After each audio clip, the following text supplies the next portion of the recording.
You know, as an evangelist, we train unomuana. He goes everywhere to speak about the good news of our Lord Jesus Christ. Thank you so much, men of God. We are so honored. Please, shingaba unfair vanhu vakasanzwa. Just tikugamuchirei, men of God. Sanganai nevana vedu vari muno. Thank you so much. Ngatimumbere munhu wamwari vashaya kuno kumberi. Yes. Please. Thank you, Jesus. Aiwa, chingosumuka uite mheremhere uchivafarira. Chingosumuka uite mheremhere. Ita mheremhere, ita mheremhere, ita mheremhere, ita mheremhere.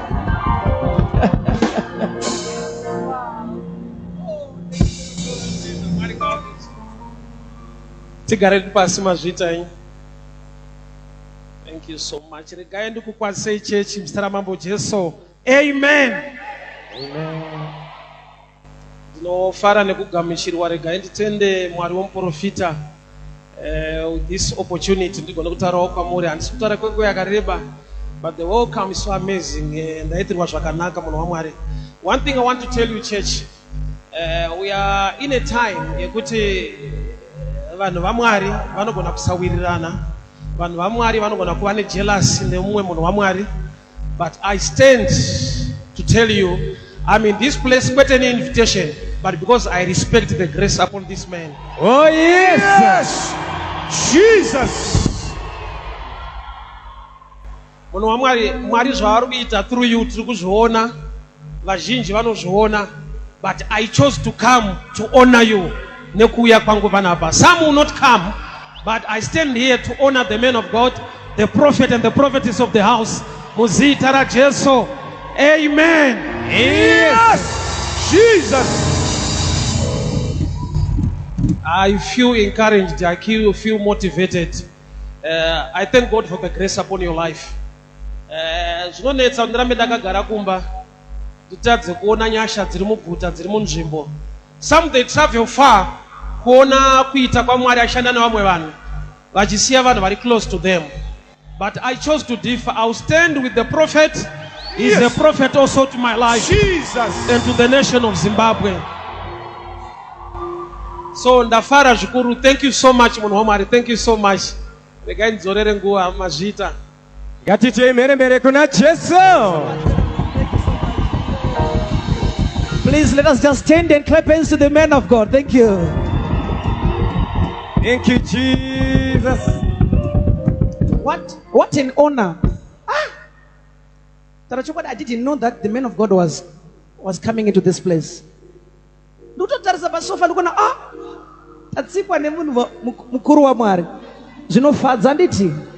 This is amazing. We feel honored. Apfura nepa street pana first papa achiterera muchiparidza tinganyepera.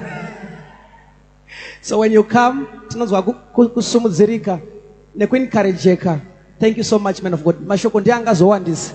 Thank you so much for honoring us. Ngatingosumuke tichiomberera munhu waMwari once again for the last time. Omberera Jesu. He has a unique ministry where I believe that he helps a lot of people through his type of ministry. Now I see him being invited in different churches where he's always ministering. Evangelist Mparinga, may you just step a bit.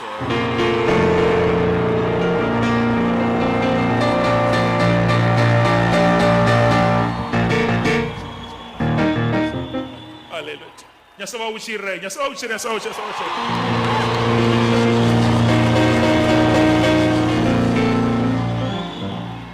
Hallelujah. Yes, a very humble preacher, evangelist. If you didn't know, yes, long back, I've not given anyone a microphone, only two men of God in Zimbabwe that have given a microphone and say, preach. Two only. So he's one of them.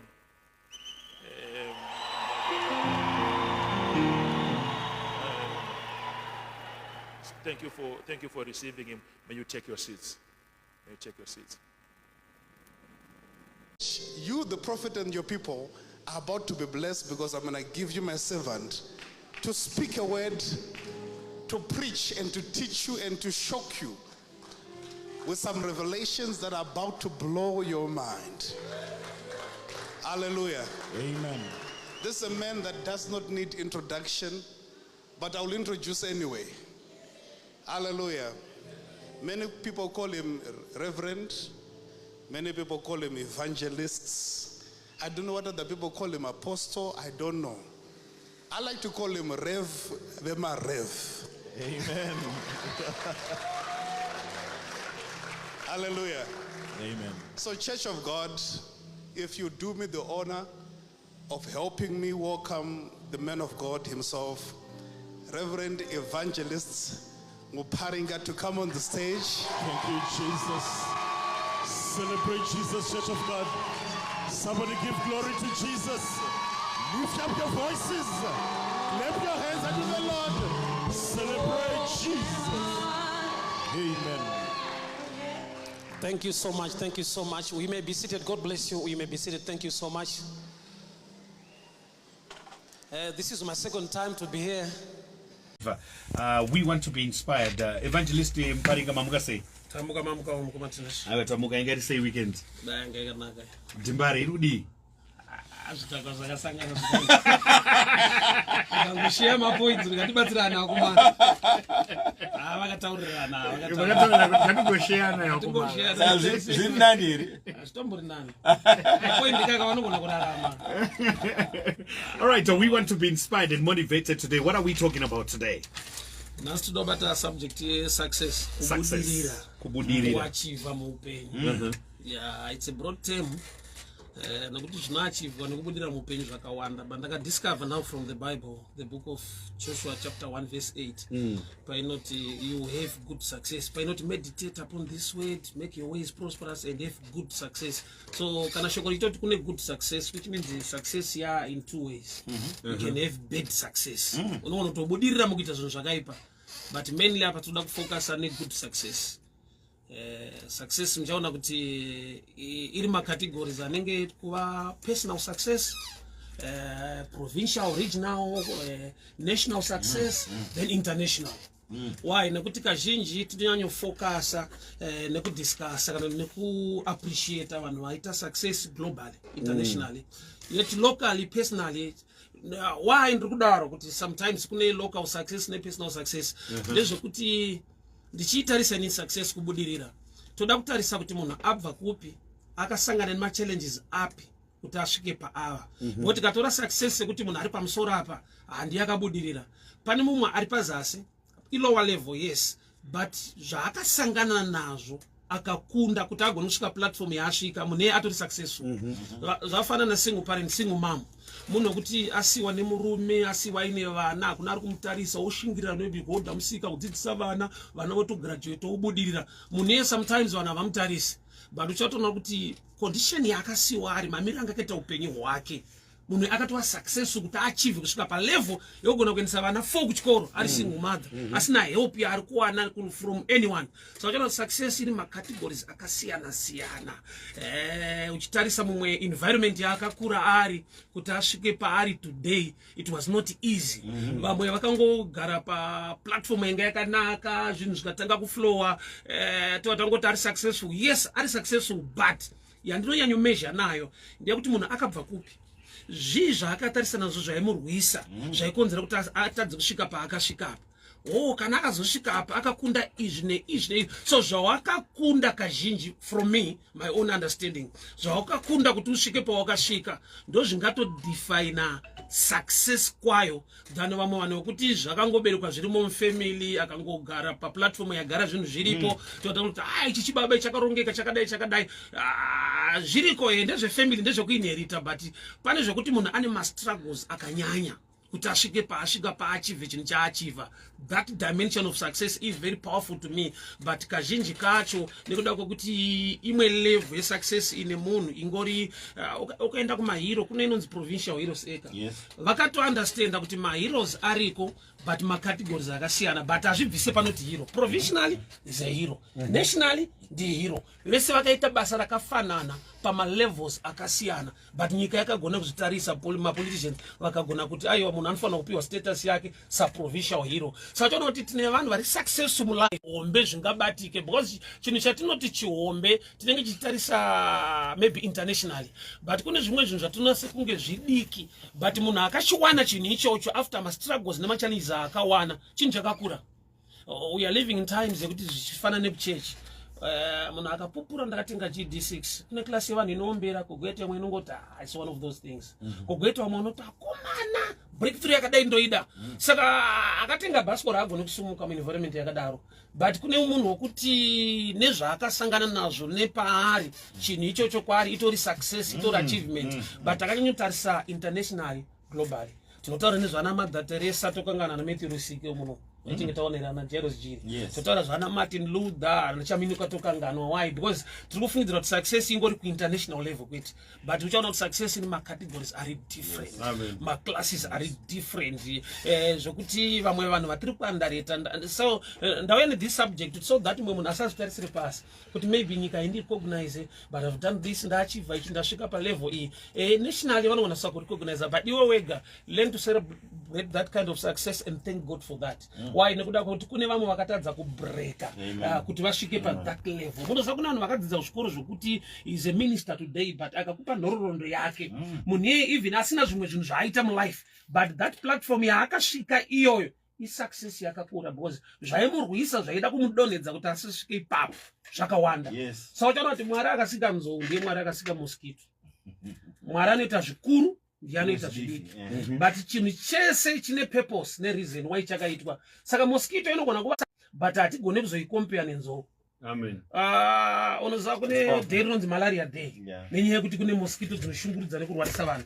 Hakuna elephant day kana nzou nekukura kwayo haina nyaya steady, haina mbiri yekunzi yauraya vanhu vakawanda, but mosquito malaria inouraya vanhu. So uchaona kuti kune imwe success yekuti mu level yako ukaziva purpose ne reason you can achieve. Kana vanhu vakasa ku celebrate, ndofunga the peace comes in ukaziva kuti I'm doing the right thing, chandaka designer na Mwari to do, I'm fulfilling the purpose.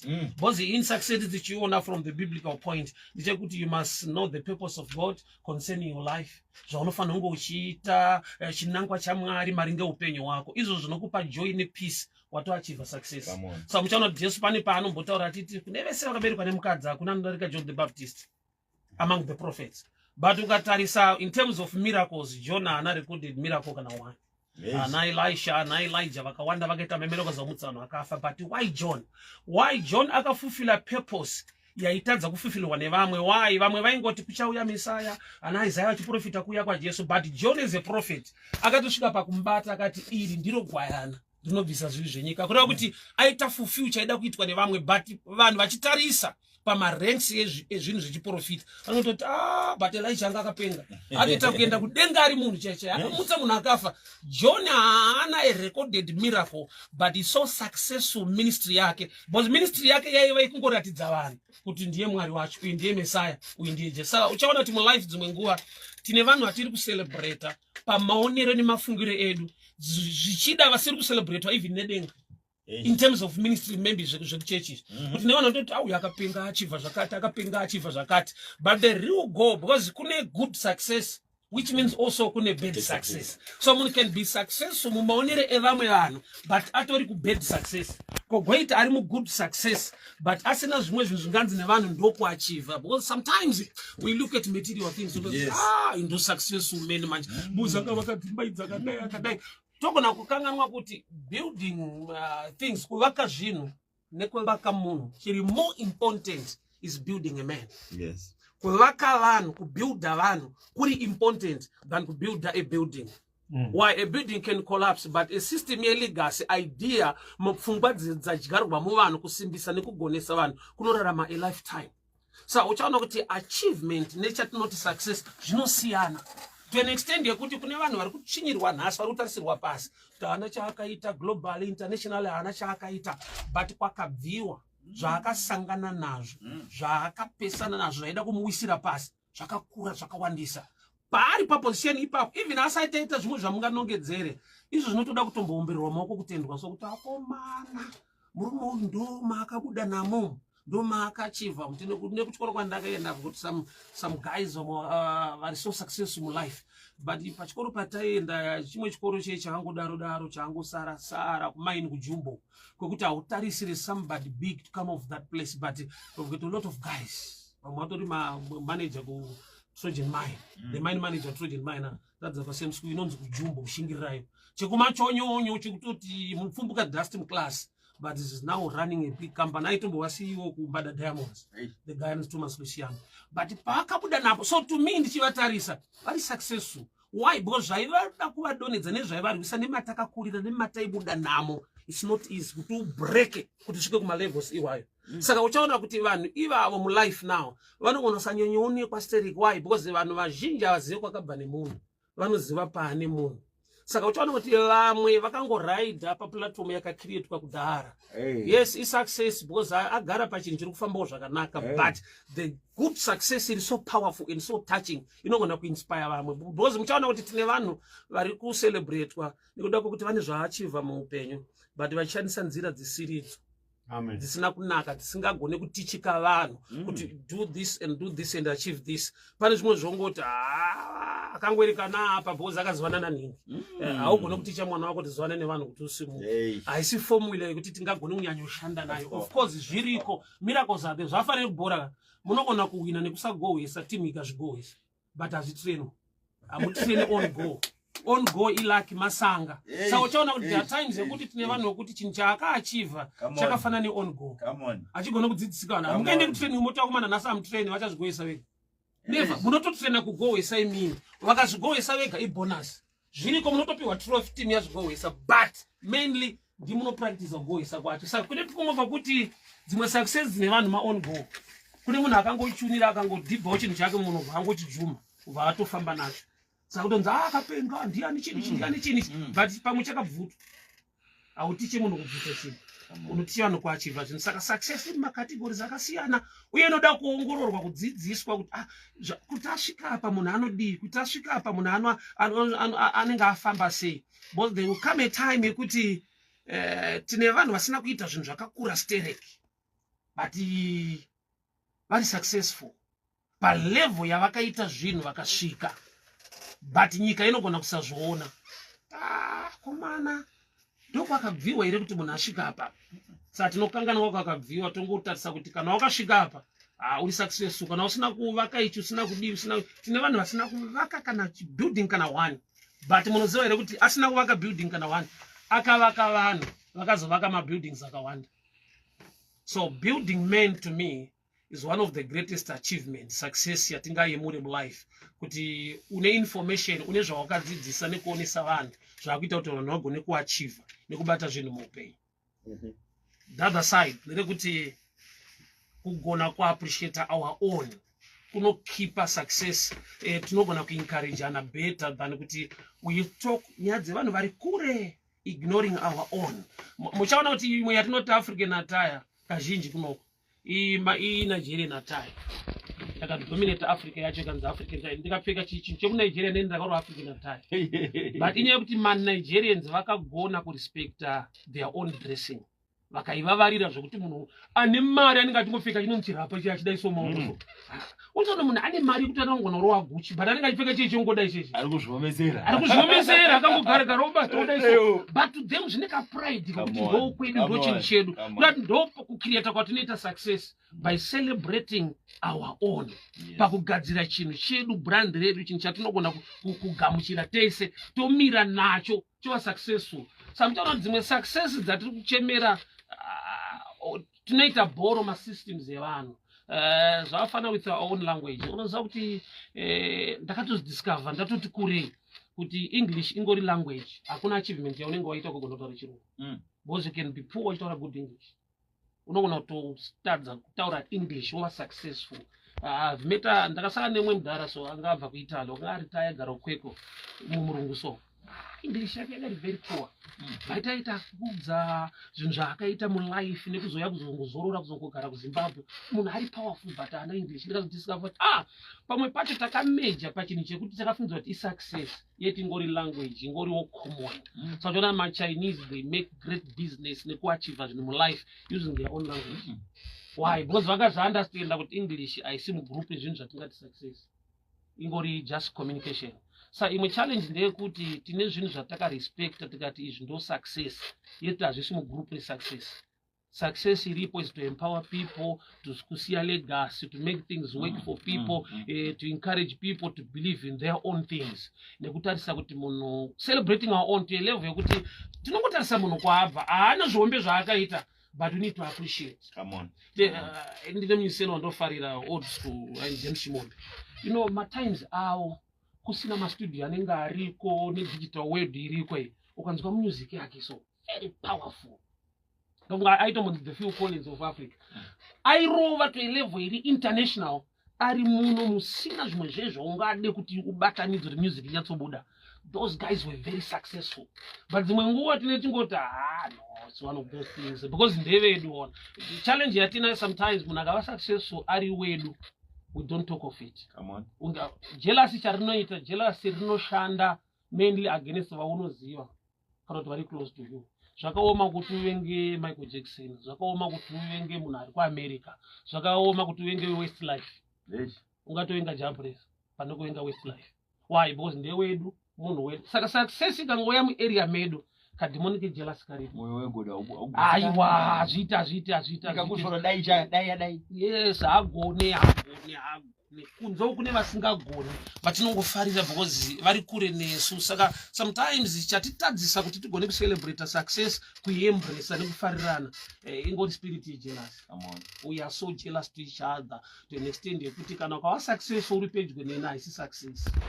Samtona wesa simuka akaromba wesa ita chakati akaba wesa akati abata vekunzo ukatauri kubata kwawo tauri kuromba kwawo. We are not close to them.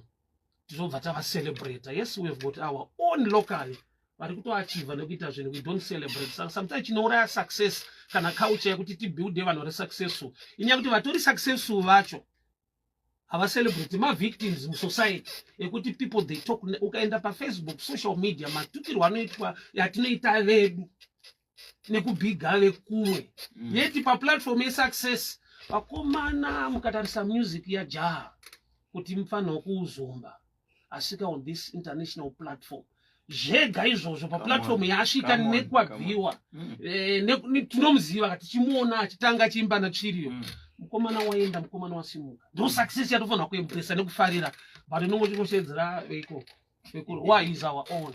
So mainly what kills success is jealousy. Kuti sei zvaitwa newekwedu ndo paya here mfundisi vanonzi muprofita agamuchirwe kwawo. That's true. Chinhu chikangova close moziva kuti Jesu tigone kumutenda inyaya kuti haana kuberekerwa kuno. Imagine akurira kana kunototi kwake kwakaberekerwa vavenga nitoneruvengo vaida kutomuraya hazviite. Indakamboenda kuIsrael ndaitarisira kuti kune maChristians 100% havana kana dhiri nazvo vano kuBhethlehema kuNazareta havana kana dhiri. Vantoshamisika matouya matorisi inyaya yekuti Jesu kudii otosika. Imagine Jesu akurira kumufakosi orarama svika 30 years oti ndi mwana waMwari. Totomukanda pasocial media kuti blazaredze tisikuenda oda upaisida isu akutoita blasphemy azviiti. Why? Because he is close to us. Batine vanhu vaachieva vatinofanira kunge tichicelebrate. Why? Culture yesuccess ndeyekuti celebrate. Thank God for that level. Tarisa kwawabva. Tarisa kwabviwa. Somebody wakambotaura neni kustreet. Sanzi my wish ndeyekuti dai Mwari akusumudza ngati wish yako yakanaka. But can I tell you something?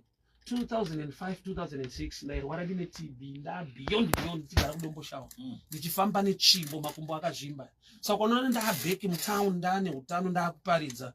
I came a long way. To me ndatoachieva ndiri successful but iwe nokuti wandionera pano usingazive kwandabva uri kuti dai Mwari akuendesa kure kwatobviwa kwacho kutori kure zvekutoti ndiri kutotenda Mwari palevel yandiri kwabviwa ndokuri. Saka there are times yekuti ukaziva kwawabva zvaikurwisa nezvaida kukudonedza unototanga kutenda Mwari kuti ayo kasuccess ndiri kutokaona. Because zvinotanga nekuappreciate zvidiki zviripo kuti uve neinternational success, learn to celebrate local success. iri muarea, makuriro awaita, mararamiro awaita, mamiriro akaita zvinhu. Saka uchaona kuti dzimwe nguva vanhu vanoti imimi kuAfrica makasara munocelebrata zvinhu izvi ndo mabasic elife, but kuti tigone kuwana that basic yacho mastruggles again. So itori success, itori achievement kuti titowana chiri basic, chinhu chacho chiri kunzi chidiki, kuti izvi ndo mabasic eupenyu, kakuti uve nemota, uve nepekudai nepekudai. But ukaona chemberi dzedu dzichipururudzira Honda Fit wapaka paruzevha, vari kuziva kuti muno kana ngoro yemadhongi yanga isimo zvasidaiti. Saka some people vanokutarisa vanoti you're still primitive, makasara, hazvifarirwe izvi. But success inotanga nemadimensions iwayo. Learn to appreciate malevels madiki wakusvika wakura uchigrow uchienda. Uchaona kuti the more you thank God at every level yawasvika nekuachieva, more grace will come to you. That's powerful. Kuti zvikuru zviitike. Saka nhamo yatinayo ndeyekuti uri kujajwa nemunhu ari kuthinka global kana international, iwe uchiri palevel yekuti uri kungosimuka mumadimensions madiki, and wourayiwa that spirit yekuti success yatomo mauri. Because ukangozvitenda kuti success yapo ndiri kusimuka, ndiri kubudirira, unonzwa that drive, that power in you. But pakaita munhu anokutsondora kuti ndochichocho, ungataurezve haisi international level man. International inotanga iri national. Hakuna akatanga nekuita the international market asati ahiita the national market. So nationally, kana watorova, that's success. Let's move on, let's keep on, let's thank God, let's appreciate. Saka nhamo yatinayo kazhinji ndeyekungoti we think kuti success ingori international success. Zvimwe zvese zvapana, unachaunenge waita, unachawaachiever. But I've come to encourage somebody at that level yawasvika nezvidiki zviripo. Thank God, that's a trend, that's a movie success. You don't start internationally, you start national. Evangelist, you Paktanga Mataura Mugati, there's a verse that you quoted, not Joshua. Joshua 1 verse 8. So that you have good success. Good success. Yeah. There is good success and bad success. Bad success in the you abuse the success you want for the better development, maybe a nika. Yeupenyu wako kuti yakutenda the opposite way, kuti munhu abata mari instead yekubuilda zvikoro ubuilda mabrothel. That's bad success. Mwana wani wanoda kuti apinde ani munoona kuti munhu wese anongoita night club atobuda kuona mwana wake ipapo. Wese anotovhura bhawa adikona, kana akatonyora kuti kune band first 10 ladies free, pa 10 ipapo asida kuona hama yake. But maladies akanyora ndanani vamwe vanhu. So life ndeyekuti tine vanhu vasina a good mind towards others. Pese paafunga kudestroya ane target vamwe vaneva. Munhu anotengesa madrugs adi kuona mwana wake achiaputa kana kuabata hatomboda. Why? Because anotoziva kuti chinhu chiri bad. Saka bad success iriko yekuti you abuse that success kuiendesa, kuichanela to destroy humankind. Vanhu vari kukuvadzwa. Kuva zvana Zuckerberg zveFacebook isuccess yakaita, but ine imwe wrong use yekuti kwane maskama, kwane chichi, that's bad success now. Kana zvakuenda kuabuse wrong side, it's bad success. Kana success yapo, it must be for the good, for the nation, for the family, for the country. Zvichienda zvichidaro. Saka bad success iriko kuti munhu akabudirira, but kwazvinoswera zvakuenda zvinhu zvacho is to destroy humankind. That's bad success. Saka chiri kutitadzisa celebrate success yevamwe at a local level inhau yegodo here, kana kuti inhau yekuti iye wacho anenge ane success yacho ane kakuonererwa kaanoita kanopedzisira kakuita kuti vanhu havachada kumuselebrate. Right. Kuva proud nekuva nepride ikati line so pane pekuti munhu wabudirira uri kufara kuti waachiva chinhu. To some people uri kudada. Bozi panoti kudadirwa pane ka thin line so pane pekuti ndiri kufara kuti chinhu changu chabuda, zvinhu zvafaya izvi ndiri kucelebrate. Onzi so zvinhu zvakaoma, but akutotenga chikafu che1000. Ukatarisa pa level yake to him 1000 maybe it's more like 10. Iwe pa level yako ukatodya 10 watoblowa mari yakawanda. Because 10 yako unotenga 10 kg yehufu. But waenda kugwa wako unodya sadza re10. Atitauri nezvako. Ukutaura munhu adya 1000. But iwe pa sadza re10 haufungire de watenga 10 kg yepalenta. Wanopa munhu asina hufu kuepwezi. Waigona kuchinja nyika at your level. saka uchaona kuti kungomarana zvedu, but munhu wese pane pakatime kaanofarira achievement dzake to an extent yekuti azviitirwa munhu zvakanaka, although variko vaunotoona kuti aiwaka zvinhu zvavo izvi to an extent yekuti kufara wafara uchadei help somebody, ibatsira vamwe vanhu upenyu. Kuna vanhu vakasirikirana Matthew Risike na Jairus Jiri, vanhu vakanyatsoona kuti munhu anorama neurema ari pa tough time. Achievement kandawana ngatisei building, ngatisei mafacilities ekudidi, vane moyo nevamwe vanonzwira vamwe. So ugoita umwe kuti kana zvawanikwa, he prefers champagne with his friends than clean water for the city. Achinyatokwanisa kuti mvura inogona kuchena vanhu vakanwa pamarendi panapa, but anotenga champagne inokwana mushonga kuchenesa mvura iyo, onwa netemu rake ofara. Atijaji mari yemunhu, atijaji kuwana kwemunhu, but thinking towards others, it's a blessing. It's a blessing pachayo. I can go for champagne with my guys, but kana mari ichikwana 10 kg ufike pamuchembero pane zido pedu, zvoda kuti Mwari vandibatsire kuonawo, because you are blessed to become a blessing. Come on. Purpose ye blessing ndeyekuti uve chiropafadzo kune vamwe, kwete kuti kutova a problem kuvamwe. No. Uve chiropafadzo kune. Saka zviriko kuti munhu unogona kutoshaina, but zviriko kuti munhu paari kuenjoya to some ari kuvadadira. Asi zvakare ipapo evangelist makapatarisa mataura pamuenzaniso wekuti woona kuti ndine 10 ndinokwanisa kutenga hupfu ndopaangu pa next door vadyewo. Hazvizirizvo here zvinotitadzisa kuti tive helpful to others, because paunonohelpa ipapo unonzwa kuti anotipa hupfu ndachitisvora anzwana nokuti hatina. Vanhu vasingatende vasingaappreciate variko mulife, but ukafocusa nawo hauna chinhu chaunoitira munhu. Haasi wese anoti thank you anokuappreciate zvakanaka. Samu wamubatsira, the feedback yacho inokurwadza kuti ndazvitire chinhu, but ndo panoti munhu baba. There is 613 from Sierra Leone. Verenga itinzi. Okay, 613. Okay, this topic yandibatsira, especially defining success at your local level. I thank God indeed. Ranga mazikana ari ku Sierra Leone. Kozoti dzakawandisa.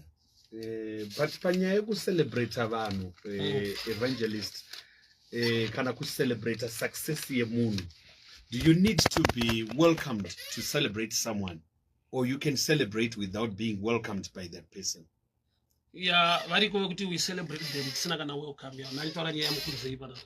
I'm not connected to him, but munhu wandinongonzwa kufara kuti mukomana nekwakabva nako akumana. Yes. Munhu ane nyasha. Unoziva chivhangeri pane vamwe vanhu votida uchiziva kwavakabva hapana pawaimbowashuvira kudiona mupenyu. Aumuvengi. Ukaziva kwaakabva kwakabva unomushuwira kuti akomana from uzumba mufana ari gatsi ngewa. Asi kune vamwe vanotobva kunenge kwakatorema vosvika futi panosvika pane zvinhu zvakanaka, vosvika vaita godo pazvinhu zvakanaka izvozvo. Akutokuvengera kuti iwewe waitirei jaketi rauinaro iri, dai ndirini ndinaro inini. Ndo panoti munhu manje vanhu vakati kuna blind but me asinyarara, vanhu vaitoona kudhara haasida kushandisa maziso enyu kuona ada ake but uzati munhu anazvo anovenga futi munhu asina life ameno wicked. Iye ndiye anenge ada kuchionekwa kunzi ini ndindichete. Hanzi pana 108 chokwadi Apostle Mparenga. Ini ndakambofudza mombe dzevanhu kumusha zvakaoma, but now I'm an electrical and electronics engineer ndi Moses in Grindel. That's life. Munhu akadaro soko achievement baba. Bozi kwakabviwa kwakutarisa. Mazvo zvamambotaura paipa pa example yekuti kutengera vanhu hupfu. Hanzi uyo ari kutaura nyaya yekupa 10 kg yehupfu munhu ari kuEpworth, anzwa nani kuti kuno kuEpworth tine nzara. But ungori mufananidzo. Mufananidzo. But ndokuti vanhu. Comment section vane right yotora chero zvaada. Chero. Kana kuti muri kupenga ku radio it's fine. Tine watiri kubatsira, atingagona kubatsira munhu wese. Thank you so much, Evangelist Trimon Mparinga, for the success that you have gone through and that you have imparted to other people as well. Vaitaura kukantini. Vaitaura vachita noise kubasa kwakukantini. How can people get in touch with you? +263 0772 914701. That's my number, and also on my Facebook page, Evangelist Simon Mparinga, and also on YouTube. Mwari wakuitire nyasha, Mwari wakurofadze, nenhamo dzemukomana mumugwe. Sensei, very successful guy, mufield rake rekarate. So we just passed on. He was a jovial somebody. Pese poisa kana naye dzange dzingori nyaya A chete. very good guy. Yeah.